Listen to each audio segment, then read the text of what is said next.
The mighty African buffalo আফ্রিকার সাভানায় গর্জন করে চলেছে এক অপরাজেয় যোদ্ধা, শক্তি, সাহস আর অদম্য প্রতিরোধের প্রতীক আফ্রিকান বাফেলো।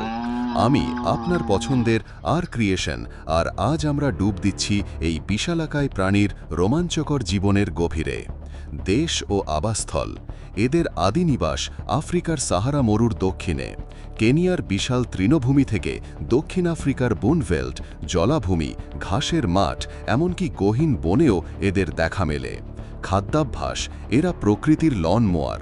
ঘাস, পাতা, কচি ডালপালা, এমনকি জলজ উদ্ভিদও এদের পছন্দ। দিনে ৩৫ লিটার পর্যন্ত পানি পান করে, তাই এদের প্রায়ই জলাশয়ের কাছেই দেখা যায়। প্রতিরক্ষা কৌশল: শান্ত ঘাস খেতে দেখে ভুল করবেন না, বিপদে এরা রূপ নেয় এক জীবন্ত ট্যাঙ্কে। মাথার শক্তিশালী বাঁকানো শিং দিয়ে এরা সিংহ, হায়না, এমনকি কুমিরকেও আক্রমণ করে।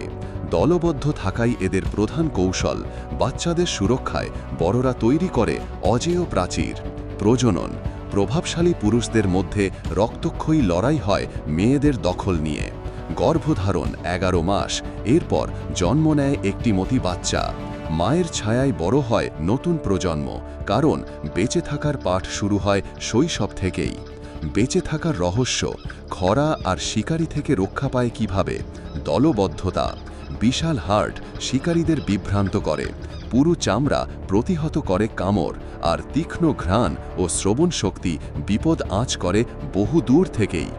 আফ্রিকান বাফেলোর এই অদম্য যুদ্ধ জয়ের গল্প আজ এখানেই শেষ, কিন্তু অপেক্ষা করুন, পরবর্তী পর্বে আমরা ট্র্যাক করব আর এক কিংবদন্তিকে, আফ্রিকান হাতি। মিস করবেন না, সাবস্ক্রাইব করুন, বেল আইকন টিপুন আর যোগ দিন আর ক্রিয়েশনের এই জঙ্গল সাফারিতে।